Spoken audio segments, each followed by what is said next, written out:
What's up, guys? Welcome to this episode of Unemployable. Today's pod was super fun. We covered 4 distinct areas. We started off with talking about Eric becoming a internet sensation with his first viral video talking about why prices in Australia are so high. It got picked up by news.com. It's had over 250,000 views, this little clip, in just 3 days. It's been shared over 6,500 times just on Instagram. So we talked about what it was about that clip that really hit a nerve in Australia. And you know, we had a fairly interesting discussion about Australian attitudes towards imported labor, our vilification of success in this country, why things cost so much, and a whole bunch more.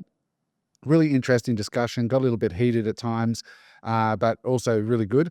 We then changed gears and we talked about what's happening at the moment with people who have recently made money from cryptocurrencies and Bitcoin, and there's new money that is giving people who have got, businesses and sort of built wealth the slower way through business and real estate.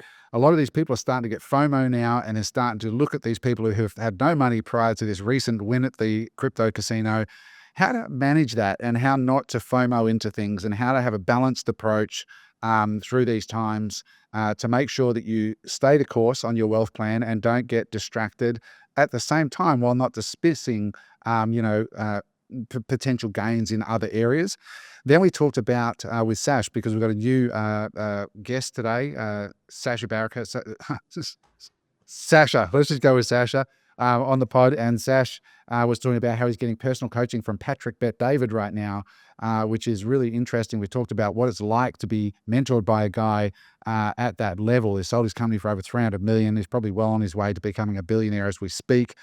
So that was a really interesting discussion about that. And then we closed off by talking about MX Store and e-commerce. Eric's company's just experienced, really phenomenal. Eric and his team, he's a partner in a team of 3 or 4. How in the last month the run rate is close to $250 million in sales. So we talk about, that journey a little bit and what's happening in e-commerce, and how the young people coming up now who are heading up companies like LSKD and these booming brands are just absolutely crushing the dinosaurs in the world and just doing really, really remarkable things. So it's a really varied pod. I think you're going to love it. Enjoy it. Stay to the end. Drop a comment, drop a like, and I'll see you on the other side. What's up, guys? Welcome to this edition of the Unemployable Friday Recap. I am joined today on the panel by Mark, Eric, and a new face on the panel today, Sash Karabat. How are you, Sash? I'm doing very well, thank you. Yeah, good. Welcome to the pod. Nice to have you with us. Thanks, mate. Well, thanks for being great to be here. Yeah. For a lot of you guys, seeing Sash to be your first time, we actually did an interview with Sasha just in the last week. It's been recorded, has not been released yet. But by way of background, Sash has actually got a very interesting business. He's an entrepreneur based here on the Gold Coast, has an 8-figure-a-year business called Ecom Capital. You can go check it out. But Sash, just quickly, what does Ecom Capital do so that people have a sense of your background, and before we dive into a Friday riff? Yeah, absolutely. So we help people in 2 different areas, really like starting and growing new e-commerce businesses through innovating new product ideas and then bringing them to market, and then existing businesses or brands who are kind of making money and they just want to scale. Those are the real 2 types of like avatars that we help with. And we help with like marketing, again, the product innovation side, and then really helping them to scale into predominantly Australian and US markets. Yeah. Okay, awesome. So basically, you're an expert in the e-commerce space and you provide training, support, advising. Correct. And in all different capacities. So we're not here to talk too much about Ecom Capital today, but if you want to check him out, please go do it. He's a great entrepreneur here on the Gold Coast, and his pod's going to be coming out soon. And we're trying to just bring through a few fresh faces here. James just couldn't be here today, but rotate the panel. Sometimes Mark will not be here and we'll have another guest. It just keeps it fresh and keeps a few more voices coming into the space. Mark, how are you, buddy? Man, I'm doing well. Doing good. Looking sharp today. Nice new shirt. Yeah, thank you. How'd you know? I could tell. Good to see it doesn't have holes in it like a dolly, like type of stuff that Eric wears. How are you, Eric? What's going on?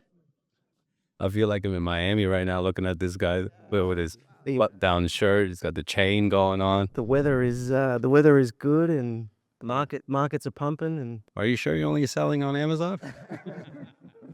I'm good. It's been an interesting 48 hours in my life at the moment, which I'm sure we'll get stuck into a little bit. So So for those of you who don't know, Eric is now an influencer, superstar. Public enemy number one. Yeah, his OnlyFans account is coming. Don't worry, ladies, and some of your dicks. If you want to see Eric behind the scenes. So what Eric's referring to here is that this week, despite having to drag him kicking and screaming into the world of social media from the shadows of quietly making a fortune, we cut a reel this week, which we might play in a second from the pod, and it was Eric talking about why house prices and property prices in Australia are so high. And it absolutely hit a nerve. And we put it out there, 4 days ago or something? I think about 3 days ago, I think, from memory. It's funny because I didn't even know it got posted. And one of the boys that works for us doing our social media posts, and just messages me and goes, "Hey, buddy, I think we're about to go viral." And I'm like, "What do you mean?" He's like, "Well, we posted a clip and I didn't even see it yet. And it's got 10,000 views in a very short period of time. And I think it's actually going to go." And I'm like, "Okay." And then I seen the clip, and it was a pretty good clip, actually.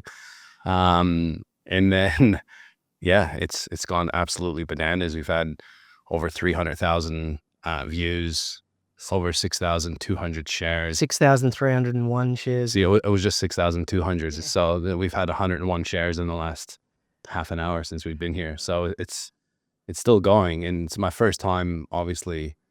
Being out there like that. So it was quite interesting. So I'm getting, because they've added me as a collaborator, so I get to see, all the messages coming through, good ones, bad ones, and then just people fighting with each other basically on it. And I'm just like, wow, this is pretty amazing. But the beauty of it is we've got a fair few more subscribers on the Unemployable socials, because we just started that. We just started Unemployable TikTok as well. And I think on TikTok it's got from yesterday I had about 75,000 views and so many shares as well. So and news.com's reached out to you as well. Yeah, news.com's reached out to us yesterday, which I have a call with them today, just kind of sussing them out on what they actually want. Tread very, very, very carefully. So it's I think it's obviously hit a nerve. It's a sensitive topic, but it's interesting because when I look back at it and view it, I've viewed it another 4 or 5 times, and I've covered myself quite well in my beliefs. But at the same time, I think the one that hit the nerve the most, right, was mentioning Dubai and how they import their labor. And why don't we pay the so then we can talk about it, because I think for those of you who missed it, let's play the clip, and then we'll come back and we'll talk about that particular thing and the nerve points you hit. So let's play that clip, Richard, and we'll be right back. In Australia, we have a massive problem, and I'm going to give you an example. In 2017, 2018, we built a development. It was 51 units, 2 bedrooms and 3 bedrooms in Southport. My contract build price was $275,000 a unit. Build price, finished product. Here's your keys. That same building today, on average, is $800,000. Build price. You're talking within 6 years, 2.5 times. This is the real inflation. Right. This is the real inflation. The issue is we don't have the labor. And materials have gone up. Materials have gone up, but labor has gone up more. It's a supply and demand problem in the labor sector. And what's happening is you got Dubai as an example. I just pulled up some numbers. They've launched 90,000 homes in 2024. Well, we got to remember, Dubai's population is about 3.5 million. Australia's 25 million, and we're not even putting out 80,000 homes a year across the entire country. How does Dubai build that amount? How can they build cheap labor? Purge, right? They import cheap labor. That is the reason why they can build, and you can go and buy 1-bedroom units there and 2-bedroom units there for 250 grand Aussie, 300 grand, 400 grand Aussie. You will never see that ever again here, because the trades are the new lawyers. The trades are the new doctors. They're getting paid big money, and they're heavily protected. And I'm not against that. I'm not saying that we have to import cheap labor. But the reality is, if that's what they're going to get paid and that's what things cost, property prices will be affected by that. Like now, that 275 unit that we built, we were selling them for 500 grand. All right. So Eric, you think the piece that spiked the interest, I think the hook was great. We have a problem in Australia. That hook was good. That's a good hook. But it's so funny because when you're in discussion on a podcast, I didn't think about the hook. It's just coming out naturally. It's not like, all right, now I'm going to create this hook. Say this, yeah. It just happened naturally. And I think that's one of the benefits of clipping something like that out of something, organic that you're saying, rather than going, okay, I'm going to do a video, I'm going to create this hook, Yeah. and it might not sound as authentic. So I think you tapped into something there that I think a lot of Australians generally, if you said, do you think there's some problems in Australia right now? I think an overwhelming majority of people would go, yes, what problems do you need to tell me about? It's so crazy, right? I think you're 100% right. I was saying this to someone yesterday. I genuinely believe we live in the best time in history by an absolute country mile. Like it's not even a contest. But at the moment, the focus is the problems in Australia. Everyone has a problem in their front pocket that they're willing to discuss, that's close to them. Yeah. Because that's what's being spun and spoken about. So there was a couple points, right? One was the Dubai importing labor, right? Which everyone, yes, I know they're bringing in labor from India and Bangladesh and these types of countries, and they're probably on very low wages and they're not treated well. And I don't agree with that. I want to make that very, very clear. I'm not saying that's what Australia should do, right? I'm a trade background. I'm a tiler by trade. And that's what people don't know, right? I don't sit there and talk about it all the time. And it's hard work. And I think trades need to be paid as much as possible, right? But the reality is this: the more someone gets paid, there's an end user that pays for that, right? And in this instance, with the shortage of labor in Australia, I know this because I had a shower screen and wardrobe business. I know how hard it is finding shower screen installers. We were paying them back then, 7-8 years ago, $4,000 a week, every week, right? With someone with no qualifications, and they work hard for their money. But what happens is that's all built into the price that the end user has to pay, because the developer needs to make a margin, the builder needs to make a margin. And then we sit here going, real estate is unaffordable. Well, there's multiple reasons for that, but a big reason for that is because of these escalations in material costs and escalations in labor costs. So that was one big one. And then when I compared and I said, trades are the new lawyers and doctors, right? That obviously struck another nerve. And there's a couple things with that, right? And How did that strike a nerve though? I think it struck a nerve because there's tradesmen out there, right, that feel like they're probably getting treated poorly and that they deserve more money. And you have some trades, like in the messages, that were saying, I haven't had a pay rise since 2016. I find that quite hard to believe, because if you haven't had a pay rise since 2016 and you're working for somebody, you're probably working for the wrong person, or you're not valuing your time enough. Because half of my friends are tradespeople. Yeah. Right. That's been one of the major issues for like the bigger display builders, perhaps, is that they're always trying to get the tradespeople down and getting them to work for a lesser price. My father, Yeah, well, he 'cause- came here from like overseas, from Bosnia, and he's been plastering for probably 15 years now. And when he first came here, he was like, I used to do a square meter for, I think, like $50 an hour equivalent. Yeah. And he's like, now I get paid $60 an hour. Yeah. After 15 years. Wow. Yeah. So I think there's certain trades definitely that get paid a lot less than other trades, right? But if you actually, again, if I just work off facts, right? I don't try and pull shit out of my ass to try and create, arguments or disagreements. But if you actually go to ChatGPT, right? If we trust ChatGPT, which a lot of us are using, right? But actually go back and double check. And when you put what the average lawyer makes and the average GP doctor makes, right? It's equivalent to what a qualified tradesman makes. So when we think of lawyers and we think of doctors, I'm not talking about the law firms where, you're paying the $1,200 an hour to the guy that owns the law firm, or I'm not talking about the cosmetic surgeon that's making $25,000 a day, doing a boob job as an example. Yeah. And there's costs that have to come out of that. I'm talking about the person that has spent, right, 5 or 6 years in university getting a degree to say, okay, you've got the stamp, you're now a lawyer, you got the stamp, you're now a GP. And just like a qualified tradesperson needs to do their 4-year apprenticeship, right? And you would be amazed at how low right? A lawyer and a GP actually gets paid when they first start within the first 5 years. So secondly to that is, when I say they're the new doctors and lawyers, is because in future, and I can see this, right, from doing some projects, having a lot of good friends that are in the building game, and seeing prices, right? So I'm on the forefront of actually seeing quotes and seeing prices on every different trade. And there's less and less quality trades available, Yeah. right? I'm sure there's lots of trades out there, but the difference between a good trade and a great trade is very, very different. Now, to me, is there's a lack of supply of those people, and people are willing to pay and will pay for quality trades that show up and do a good job.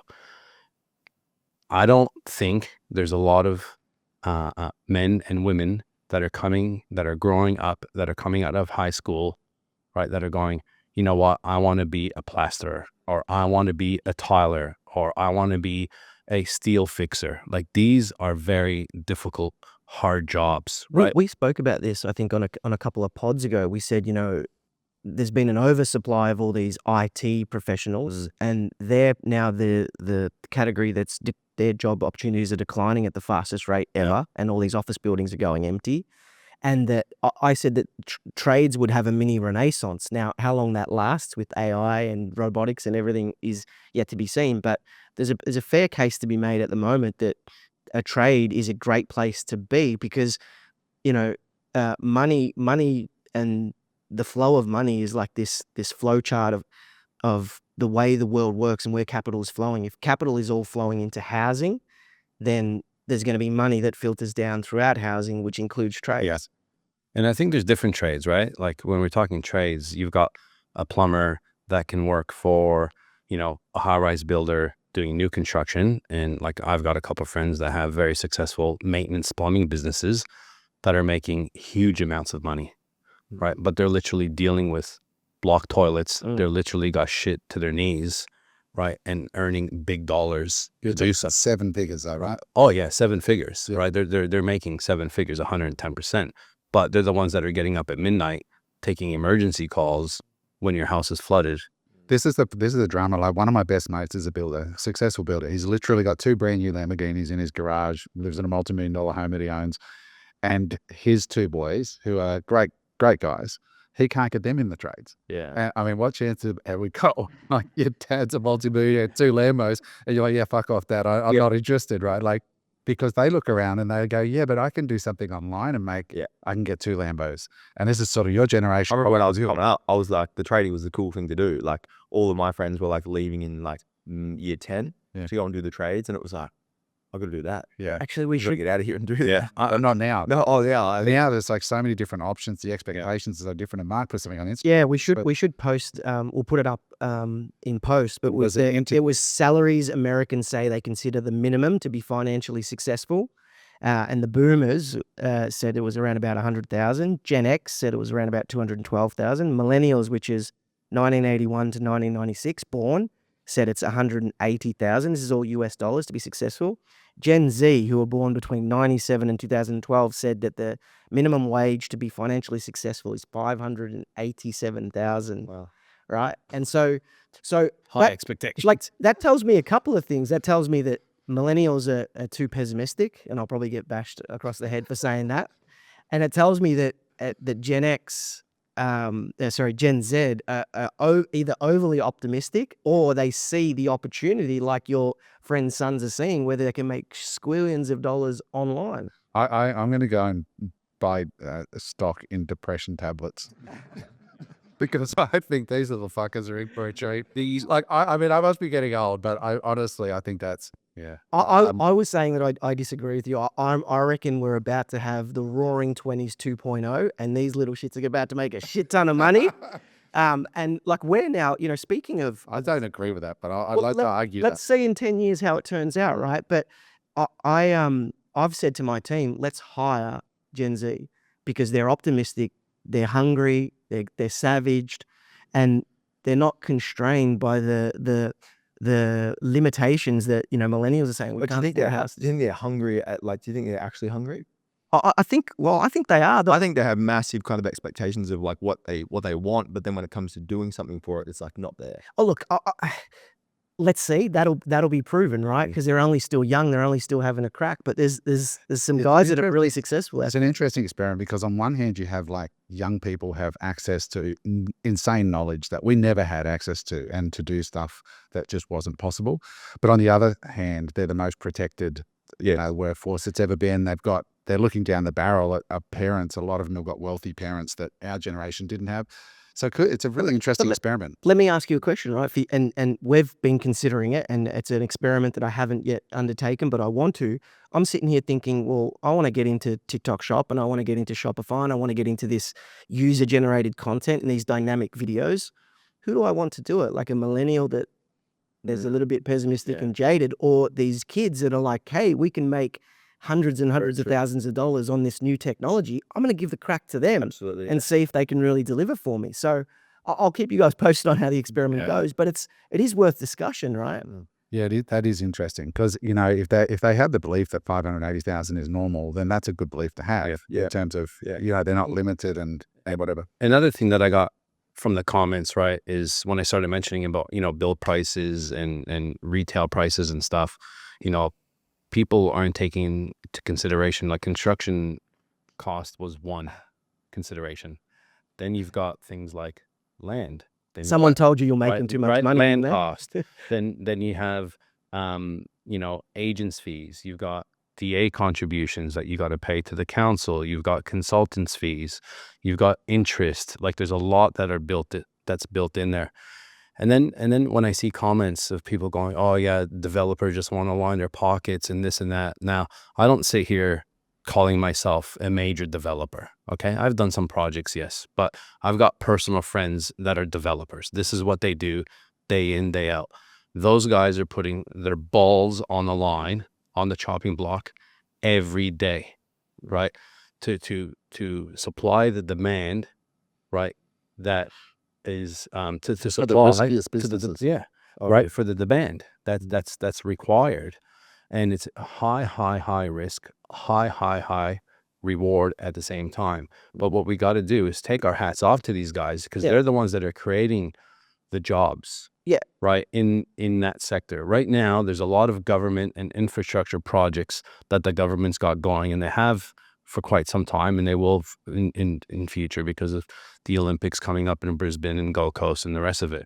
But when those projects dry up over time, right, we have to make sure that construction keeps going. And right now, the construction sector on these bigger buildings, right, they're on their knees because they can't make these projects stack up. Yeah, and we just heard that story recently about in Victoria, the windfall tax, right? Like if you bought a farm for 5 mil and then it was rezoned to where you could do residential and that value of the farm goes up to 60 mil, then you have to pay like a 66% windfall tax.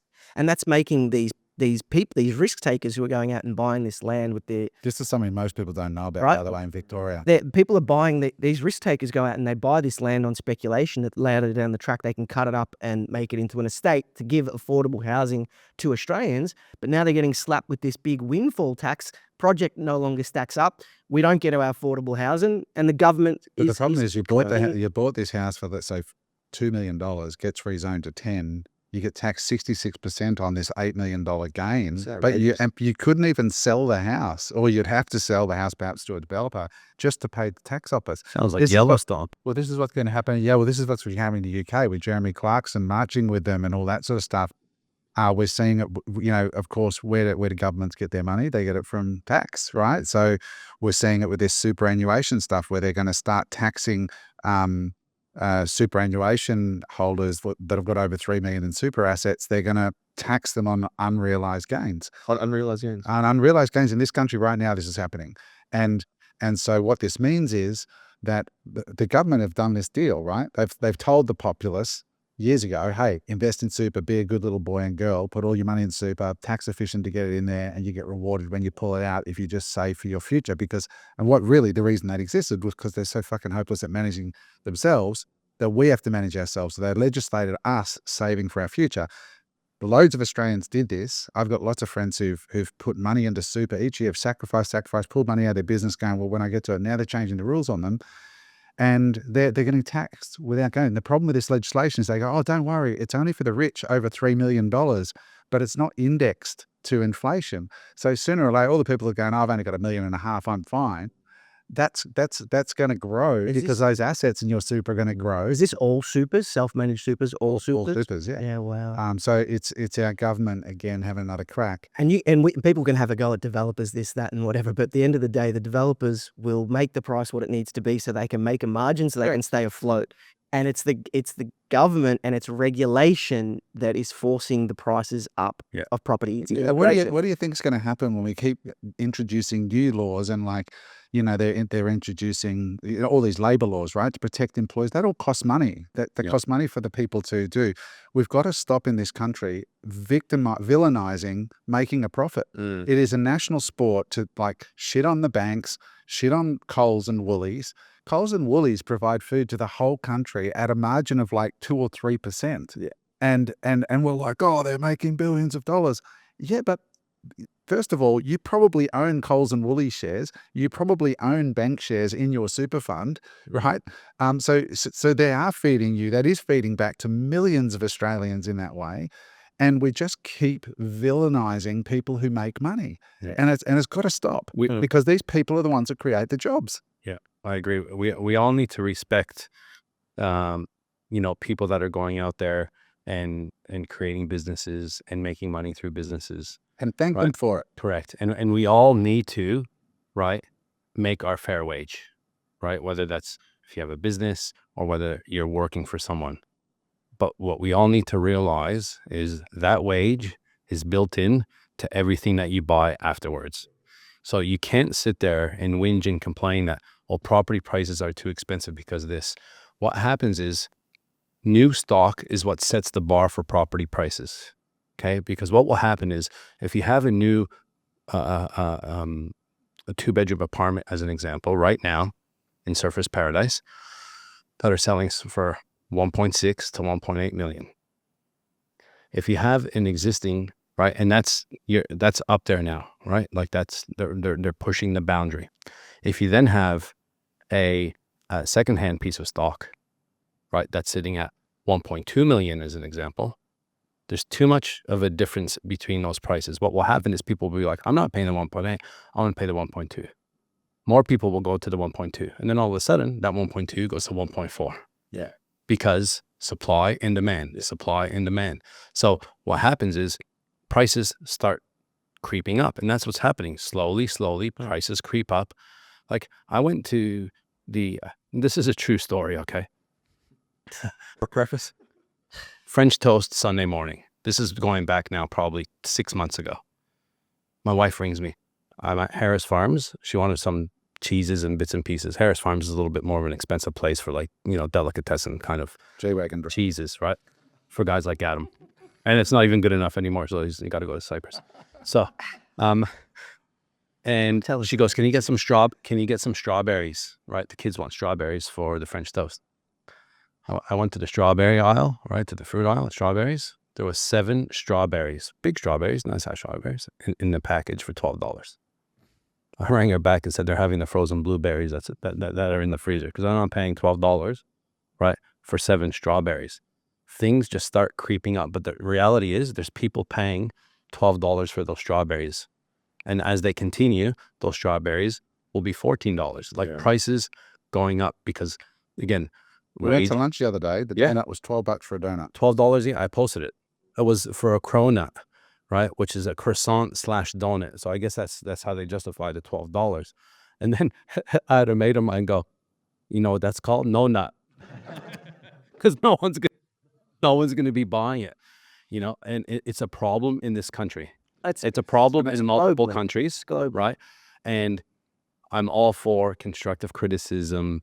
But what we need to start coming up with is some solutions. And I'm not a politician. I'm not here that's going to come with the 10, things that we should be doing. If you have an issue and you can't afford things, or you feel like you're the victim and things are just getting out of hand, you got to find other ways then, right? A friend of mine always said to me, and he's one of the most successful entrepreneurs that I know, and he now lives in Dubai. Another guy that's moved from the country, right, that was spending money, that was paying massive taxes, right, left the country, right? But he always told me, don't worry about the price, Eric. Just make more money. That's fine for entrepreneurs. Yeah. For our doctors and our nurses For entrepreneurs. But again, this is why you're going to see a lot of these types of people having side hustles or combining together, working in collaboration with others, buying property in collaboration. They're now doing, right, shared housing. Right now in Brisbane, you know what's one of the top investment strategies? Shared housing. Shared housing for families. Shared housing for couples. That wasn't around 20 years ago. Now you've got a development where you've got 6-7 people living in their individual rooms with a shared kitchen. This comes back to the discussion that we've kept having the last couple of weeks, right? The inflation is caused by debt. Governments are increasing the amount of borrowing in debt. You just have to look at Victoria and see how far in debt they are. The money or the global capital of the world sees the debt increasing, and they know that that's going to cause inflation. They don't want the value of the money that they hold to be deflated. So they invest it in assets like property, which then trickles down this cascading effect and makes everything more expensive. And, that's why everyone's talking about Bitcoin right now, because the jig is kind of up. People are, through podcasts and through education, are starting to become aware of the fact that this is the cycle, the vicious cycle that's happening.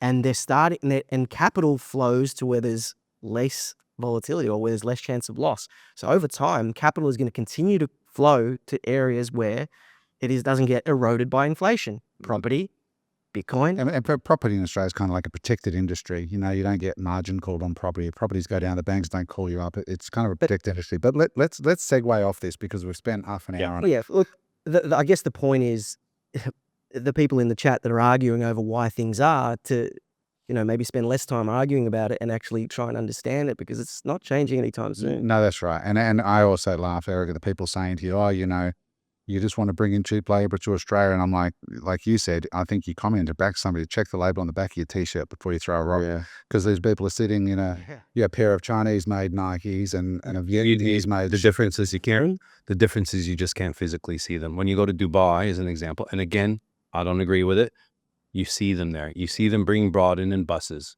But that doesn't change that you can buy a property there, right, for a quarter of the cost of something similar in Australia.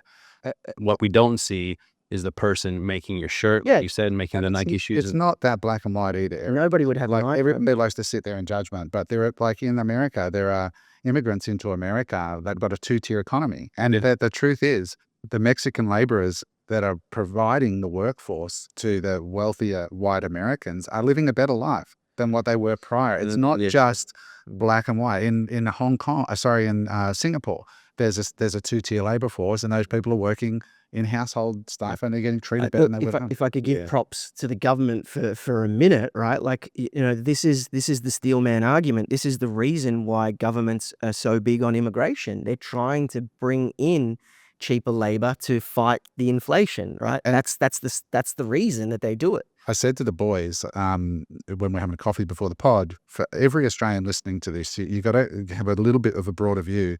I watched a documentary last night on YouTube with my wife about a guy who went in the slums of Philippines and he was showing what pog pog is. And I was like, what's pog pog? Well, I've never heard of this, right? Pog pog is one of the most popular foods in the slums of the Philippines.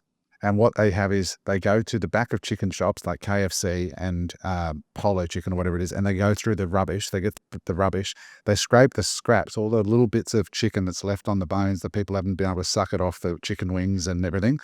They bring it back to the slums. They sort it out. They put all that scrap. They have a team that scrapes that little bit of chicken fat and it's serious. That's unbelievable. And they put it into bags, and the knives, the forks, the paper plates are all recycled. And then these women get it, and then they refry it all together, and they sell it again as pog pog. And the people in the slums, that's their staple food. They pay $1 for a bag of it. So when you think, okay, these people come to Australia and get or America or whatever, and they to our eye, it looks horrendous. and it's not great in Dubai. I will admit that, but maybe there's a middle ground or a solution to help. Where Australians can be better off as a result of bringing in some lower cost labor to It's support, 100%. because the tradies can't keep up anyway. Yeah. And at the end of the day, Australians don't have housing. What- And so we need a solution to it. And we've got to be more open-minded. And Australians are just so quick to throw rocks at people who want to debate ideas and at their own expense. And it's like, you're arguing and vilifying the people creating the jobs, like, wake up. Hey guys, I hope you are enjoying this podcast. I just wanted to let you know that we are going to be opening Unemployable Coaching 2025 in mid-January. This is going to be a really exciting program next year. It's going to include all the amazing things you saw in the last year: private property tours, private training days, one-on-one coaching, and so much more. If you are interested in being notified when the program goes live, simply go to unemployable.com.au/coaching. That's unemployable.com.au/coaching. Put in your information, we'll let you know. With that said, let's get back to the pod. We need this discussion so that people can have an informed view, so then people can influence the politicians or their leaders, right? Like the disinformation bill just got shut down because of public pressure. Correct. That's because we were allowed to have a conversation about it. We can't block these conversations, because these conversations are so important, Adam. Like you said, we need to find a middle ground on so many of these issues. But the problem at the moment is it's far right or far left, or it's extreme black or extreme white that's getting all the publicity. But it's the middle ground that we need to find. So let's segue. We're going to jump at a couple more talking points before we finish. You mentioned something here about Bitcoin. Now, we're not going to have another conversation about Bitcoin, that's the pumping it up or any of those things. What we are going to talk about is this new money advice. Yeah. So Mark, explain what new money advice is, because it's happened to me as well. Yep. Because I've been talking about Bitcoin a lot. Yep. What do you mean by new money advice and the dangers of it? Yeah, so I guess this is just a friendly warning, and I've spoken to a bunch of people at the moment who are obviously getting extremely interested in crypto because number go up. But what's funny is when you dig a little bit deeper about what got them interested in it, it's that person in their lives that's 40 or 50 years old or 35 years old who doesn't have a lot of money, but has taken the 25,000 or the 50,000 that they've got and turned it into 500,000 or 300,000 on some alternative coin, and they're out there boasting and bragging about it. And this person that's got their home paid off, $1 million in super, a business, and a bunch of savings and property investments is, FOMOing about this person that's never had any money, but it's made a quick windfall. And that's human nature, and it's not wrong to feel like that. And I just said to these people, look, as someone who was that person, last cycle, I invested in Bitcoin at 12,000. It went to 20,000. I sold my Bitcoin, invested in Ethereum at 1,000. Went to 3,000. I sold my Ethereum. I invested in Luna at $30. It went to $100. So I ended up doubling my money all these times, starting from like 100,000 to 1.5 million, and then I lost it all. And I was that person out there bragging about the money that I was making. And so this is a warning for those people who are out there hearing stories from someone who's made a shit ton of money. Look a little bit closer. See, have they made money in the past? Have they kept money in the past?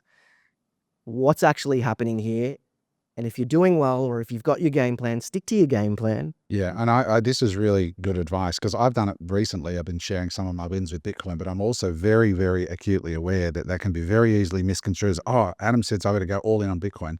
I have suffered for 4 years, been underwater, underground, just brutal, watching massive losses, and it was horrible and very difficult to do, and it's certainly not for everyone. So just be careful of where you're getting advice. Are you getting it from a gambler who's hit a jackpot once?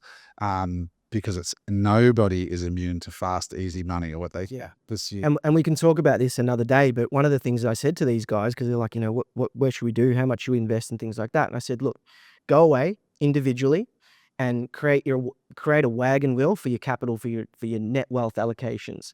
Here are the categories: hard assets, your own property, your super, Bitcoin, some altcoins, and cash, free cash flow for lifestyle. Go away and do this wagon wheel individually, and individually put the percentage that you're willing to allocate to each of those categories, and then come back together and see what each of you put on the piece of paper.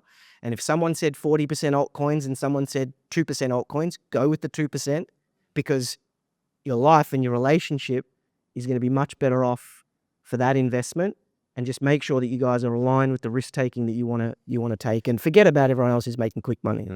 I think it's interesting how much that FOMO has an effect on people. Like after I think some of the exposure that you were kind of putting on me around the Bitcoin, I'm like, I definitely want to get into it. I'm putting some money into it. This seems like a fair thing. I was like speaking to my father-in-law a little bit about it. I showed him just a little bit, like compounding calculated this and this, and he's like, all right, I'm done. I'm doing this. I'm like, no, don't, just a little bit, you know. But he was like, let's do this. Can I? The house is for sale. Call the real estate agent. No, he's selling his house at the moment. And he's like, when that sells, I'm like, no.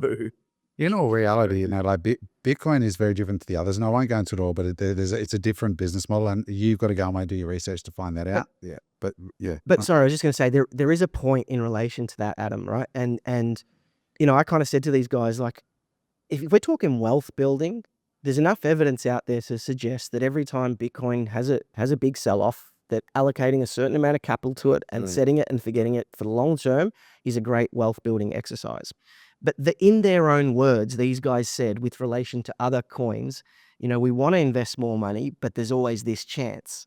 And the reality is, even with Bitcoin, there's that chance. Yeah. It is a little bit more story told at this stage, and maybe it could be preordained to continue to grow. But with everything else, there is that risk. What if? Yeah. And the problem is, if you put more than you're comfortable putting into that, the minute that the price sells off, you're going to replay that thought that you had, what about if, and you're going to dump at the lows. Yeah. And that's the psychology with it. So that's why it's so important. And Adam says it all the time. You need to have a level of conviction in order to go through those dips. And it's doing the work. Like when we were learning about property all those years ago, one of the things the teachers would teach us is go and sit on the internet and look back in time at what a house on your street cost 30 years ago, 25 years ago, 20, and everyone goes, oh, that's good.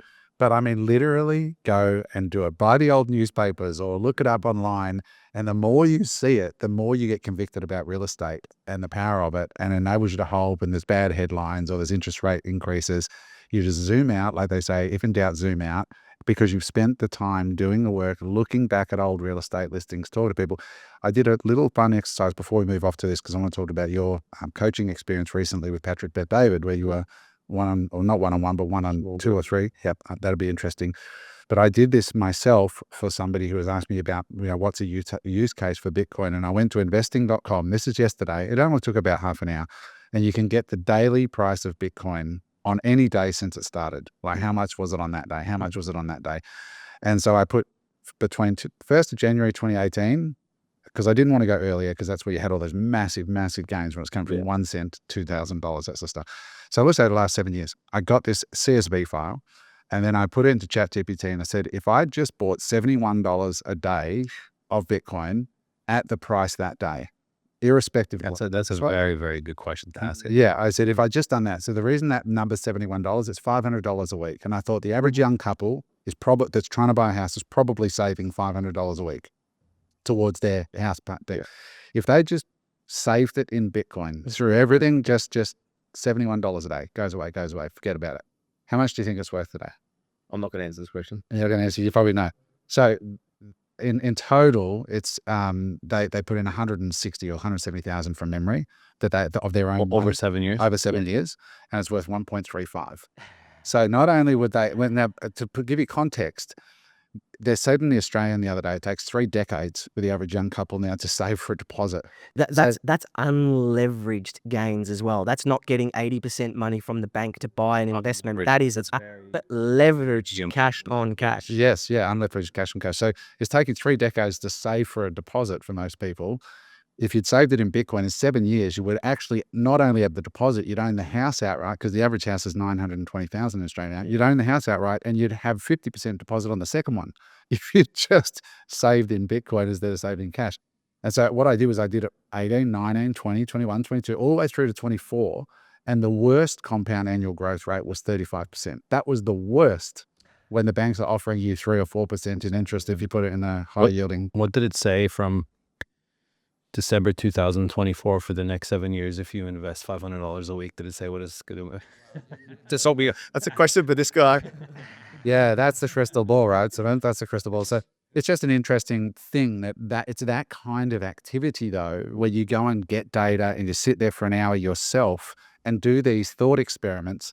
And the same with real estate. And we've got a pod coming out shortly. I spoke to a high net worth money manager in Sydney, and he said leveraged real estate investment in this country is still number one. And he's an expert in Bitcoin. He says, and now our clients are buying Bitcoin as well. Yeah, and it's obviously very easy to look back 7 years or 8 years and see how much money you could have made. But with everything we do in life, like we're all gamblers. We walk across the street, we're gambling, we're going to make it to the other side. We buy a house, we're gambling that we're going to lose money. We buy shares, we run a business. We're taking educated risks, for a better term, in everything that we do.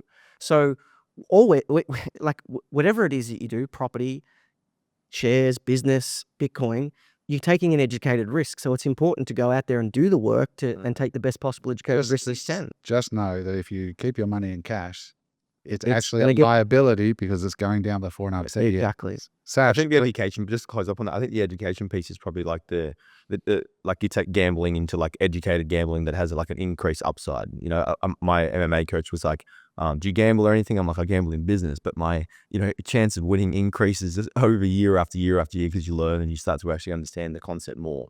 Yeah. So yeah. Fantastic. So let's change gears. I want to talk to you about your recent coaching experience with Patrick Bet-David. So for those who don't know who Patrick Bet-David is, you can look him up. PBD has one of the most successful podcasts in the world. I think they just hit 6.5-7 million subs. Huge. Sold his insurance company for $350 million US, and owned 80 or 90% of the business. So he's a proper player. Absolutely. Yeah. So tell us about your coaching with PBD. Like, how did you get involved? What are you doing with him? How much does it cost? What's it like? So how did I get? I think one thing that I generally like to do when I'm like looking for a coach or a mentor or somebody is I'm like, who's the person that's doing what I want to do at the biggest level that I can somewhat kind of get access to or afford, And it was interesting because I haven't had an experience like this recently to the point where before the call we had, I was sitting there and I'm like, I was really nervous. Like I was like, what am I going to say? How am I going to ask the question? What problem am I going to solve? Similar to the way you guys structure it in terms of your calls, it's like, what problem are you going to solve? How can we get in this call and extract the most information? I'm like preparing, write all these different problems down. And so all I did was I was like, I think I was in touch with Taylor, one of his account managers, and she was like outbound reaching out to me for probably 2 years trying to sell me into something. And I think I did a little small program of his and I'm like, I want to do some work with the guy. You know what I mean? How much does it cost to work with that? So in the way you're doing it? So it's about 250,000 a year works out to be. Yeah. 250 grand a year? Yeah. Aussie or US? Australia. Australian. 180,000 USD, so about 200. And so what do you get for that? So there's a monthly call with him every single month, and it's usually about 2 hours with him, and maximum I've seen is about 4 other like CEOs or founders on the call. And then you have like your account manager, kind of equivalent, who's like one of his like sales leaders or sales people that kind of coach you, and then they work with you on a fortnightly basis on a meeting, just to kind of keep you accountable to what was actually discussed and went through on the main meeting with him. And that's the nature of it. And then there's also option to go over to his offices and then do like a boot camp workshop with him and Sam, his CSO, head of strategy, not Sam, Tom, I'm sorry. And that's like a 2-day workshop as well, but that's additional cost. This is with the biz doctor. Yeah. Tom, it is. Yeah, Tom. Done all the exits and acquisitions. Yeah. So, okay. So it's about 250 grand a year. You're in a small mastermind of 4 people. So how is that structured? So you rock up on a Zoom call with Pat, and tell us about your experience there. What's it like being on a call with Pat? Who are the other guys? Were they like at your level, below you, ahead of you? There's some serious players on the call. I think it was interesting because you come to the call and you've got like your problem you want to solve, right? And you're like, this is the thing at the moment, and you workshop it with your account manager, and you're like, okay, so if I was to solve this, it's like theory of constraints. If I unblock this, would it move me to the next level? And you're really workshopping through it. Make sure that it's something that really would be highly impactful for your business. Get to the call, and it's just interesting because he'll jump on and he'll kind of like workshop and strategize through each of the problems for maybe 20 minutes per person, maybe 20 to 25 minutes per person. So you've got a good solid like exposure sitting there and listening to what he's doing with the other CEOs and also yourself. And he'll pretty much just jump on to the Zoom meeting and then just start kind of, first things first is like a book review. So every single month it's like, what problems are you solving this month? Great. This book is what I want you to read. And it was really interesting. The most recent call that we had with him, one of these CEOs jumped on and Patrick's like, all right, name, how was your book? Like, what were the main takeaways? And he was like, he's like, did you read the book? And he's like, some of it. How much of it? He's like, about 30%. So less than half. And he's just grilling this guy straight in the call. I'm like, the level of accountability. And he's just like, look, and he's like, I respect that you're honest about it and that you didn't just lie, because most people would. But I have a really, really busy schedule and I have very little room for excuses when it comes to time. Why didn't you do it? And he's just ripping. I'm like so much respect for that level. He's like, why'd you join this thing? Because I want to get results and I want to be held accountable. So what would you like me to do? Do you want to go take 3 months off and come back and tell me if you want to do this, or are you going to do this and fully commit? And the guy's like, no, I'm fully committed. Just like ruthless level of accountability from someone who's like, bro, my schedule is absolutely packed. Never give me the excuse I don't have time. And then I think I put about 4 or 5 pages together in terms of just like learnings that I got from it. And there's some guys who are like raising $200 million for their like tech company, and they're looking at like expanding into different markets. There's another guy who's getting like potential like lawsuit threats from one of the biggest like CBD distributors in the United States. And so just listening to these things, and I think the biggest thing that I got from it was just like the problems that you're solving at the moment. Like Hormozy always talks about it. He's like, the biggest cost is the cost of ignorance. You're sitting there and you don't know how to solve this problem. And I'm like in this room with people who are solving problems like 10, 20, 200 clips ahead of me. And I'm like, I'm paying this massive ignorance tax right now because I don't know the $200 million potential solution to the problem that I don't even know that I have yet. So it's. I always talk about the power of exposure. And so when you're exposed, I'm kind of jealous listening to this, but when you're exposed to I'll send you a link afterwards. to the full wattage of PBD, like I watch PBD on Insta and his social and his YouTube, and I go, when does this guy go to the gym, see his kids and his wife? Like, this guy must be working 24 hours a day. Like there's I mean, Grant's always working. Yeah. Cardone. Hormozy's always working. But I look at Pat and I'm like, dude, this guy, the amount of content this guy produces, and the business that he's got 75 people just on the pod, just editing the pod. It's like, so what I was getting at, this concept of exposure therapy, it's when you're there with Pat and 4 other guys, and those 4 other guys have got companies that are 10x yours. Yeah.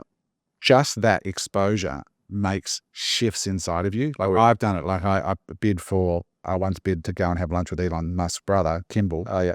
And so I did that. I was the highest bidder. I think it cost me $5,000 or something. And I went down to his restaurant in Boulder, Colorado. And it's like, all right, and we'd go for a hike with him. And he's like, what do you want to talk about? I was like, we just talk. But it was just hanging out with the guy. Yeah. And you just like come away just going, you don't know what you learned, but you knew you grew. Yeah, he just walked through walls straight afterwards. But the cool thing is, like, we were on that meeting, and similar to what you mentioned, I feel like he's so accessible by the right people as well. Like, we're there and he's like deep in like workshop with this dude, and then like he's like, sorry, I got to take this call, and it's his son, and he just had this little injury in the soccer field. He's like, what happened? Talk to me about it. What happened? Is it hurt? Is it here? Is it there? How bad is it? And he's like talking to the coach, and he's like, all right, got it. And he's like, go home, do this, and he's like all the present, all the time for his kid, and everyone's just like watching on the Zoom, and I'm like, I have so much respect for that because I don't do that.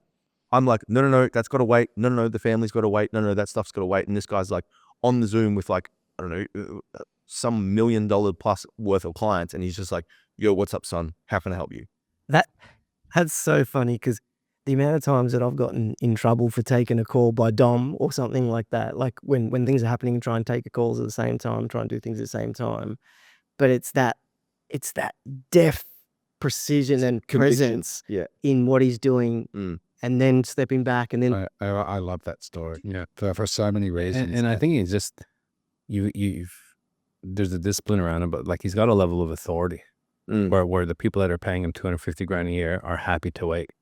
Whether that's a 5-minute call or a half-hour call, he's going to make up for it anyways. He's not going to just cut the call short. Yeah. What do you think? What do you think it is? Like, you're having some exposure to him now, and maybe we're touching on it at the moment. But what do you think it is that makes him so successful compared to the average person that's trying to make it? Or I definitely would say that it is similar to what we discussed in terms of that level. But when he's like in and on, like it's just this laser beam force of energy. Like there's a number of other like programs and training materials I've got access to as well as part of like this thing. And I watch some of his material and I'm like, and this is like private stuff that is like in his little recordings and stuff like that. And I'm like jacked up just watching this. He's like, and I'm like, this is a brand new program that you just filmed. It's a crisp shoe. You probably spent like 50, 60 hours of producing this stuff. And I'm just like, you produce like this insane high quality content in your studio while you're running however many companies at the same time. You're on this call with people absolutely on time, perfect, sharp, 100% present. Your kids there. It's just like that ability to be so focused on one thing. And do you think that is something that is innate to him, or do you think that's something that he's trained? And the second part of that is, what do you think would hold most people back from getting themselves into that state? I think he's trained it. I think he has trained it, but I think he's trained it through leveraging like that kind of, he talks about it a lot in terms of like his enemies, you know what I mean? He's very like anger and like emotionally driven to prove people wrong, to fight against like people that don't believe in him, to beat some big kind of like Goliath. He's created a really empowering story. Very lives within. Grant's the same. When I spent time with him, he has this ability just to like absolutely laser focus. So there's also a lot, I think, to be said for the way he values his time. Like I just looked up his Monect profile. Monect is at one of his companies to see what his rate is for a video call. It's $12,000 for 15 minutes if you want to talk to the guy. And that changes a lot of the way you turn up in the world when you value your time differently. But yeah, I think it's really interesting watching ultra high performers like that. I think as well, like I watched PBD in a pod where somebody said to him, like, dude, like you sold out for 300 million, valuetainment's worth whatever. What still lets you going? And he says, mate, I don't even have a seat at the table yet. Yeah. Like that, my kind of money, the tables I want to be at, you need at least $1 billion just to sit down. And you're still not really respected at $1 billion. Not at the level I want to play. So it's all about perspective. A really interesting exercise though for everybody who's a normie out there, like the rest of us, go to Valuetainment and go and sort the videos back to the earliest day and watch some of Pat's first videos. He's sitting in his insurance offices in Glendale, California, in a Coke t-shirt, and he's going, hi guys. So like, if you want to be successful, and you watch him and it's all framed up shitty. It's got like the backlight and he's all sitting in shadow and he's nervous. And then you watch him now and Stephen Bartlett, who runs Diary of a CEO, his whole thing, he's just released his 1% diary. His whole methodology for his life is 1% better every day. 1%, 1%. That's how you get there. But mate, thanks for sharing that. I think that's really interesting. We've got time for one more quick chat, and I think it'd be good just to share some of your news, Eric. You know, you've been 1% better every day with your team at MX, the guys that drive that, Jake and Dan and yourself and the team. But you've just had a record period. Like, what's happened over there with after all these years of just sacrifice and work?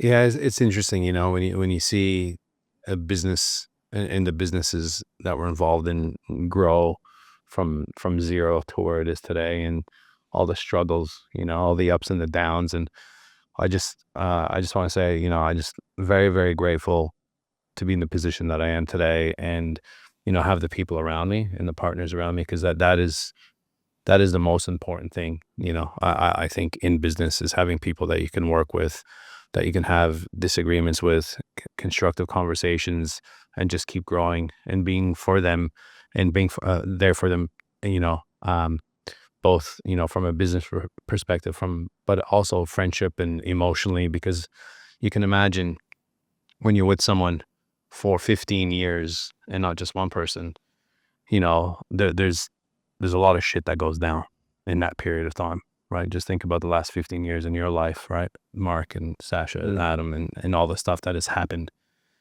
in your business relationships. So, yeah, it's been a wild ride.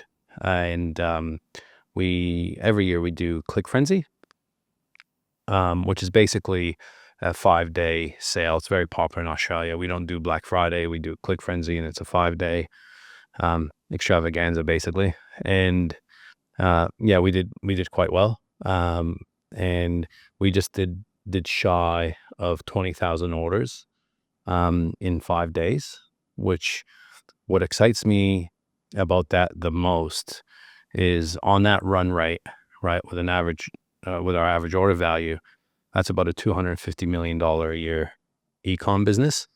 If you could sustain that, obviously we're not sustaining that. But we're still doing obviously big numbers. But what excites me the most, rather than, other than, the vanity metric of the revenue and the amount of orders, and the millions of dollars of revenue in that short period of time, is the actual infrastructure and the machine that has been built that can actually take on that amount of orders, that we know the infrastructure that we have there can take us from where we are now to that $250 million a year Run rate, which not many businesses would be doing that. E-com businesses would be doing close to that in Australia. For the listeners who've just first time joined the pod, the website is mxstore.com.au. Yeah, so we have so mxstore.com.au. We've got fighthq.com.au, which is all mixed martial arts. MX is motocross sports. Yeah. And then we've got atvstore.com.au as well. So yeah, we're working on our new domain now, which is exciting. And the new domain is, we haven't went public with it yet, but the new domain is about 3 times the size of the market of MX in the country. So there's so much blue skies, but the next level of growth now is from people within the company, and obviously having to look for some external people that could take it to the next level. So you're going to be selling parts and accessories for the OnlyFans communities? That's a saturated market. In more ways than one. That's a very saturated market.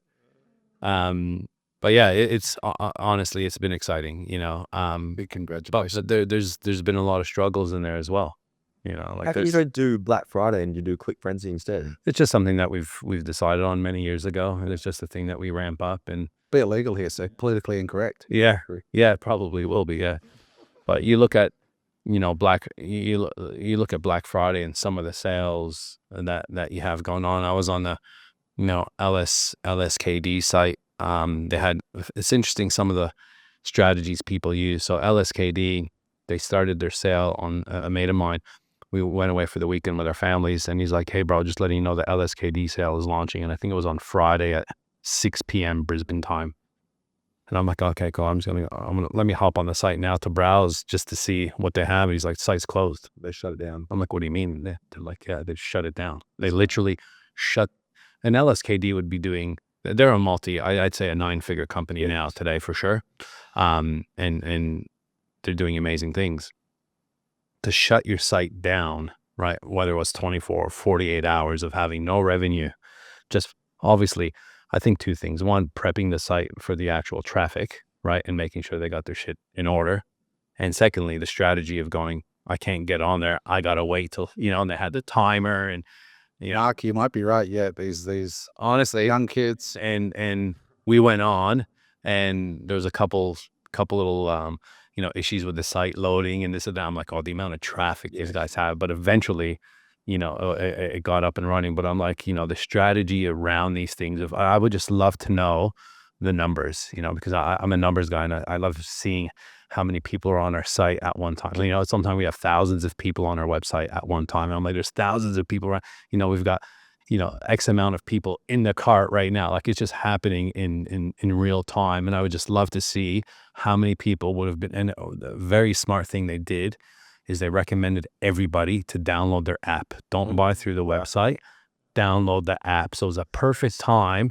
So I almost think it was a bit of a strategy going, I can't get on the website, shit, but make sure you download the app so you have no errors, it's quick. And now they have everyone's data. So what do you got to do when you click on the app?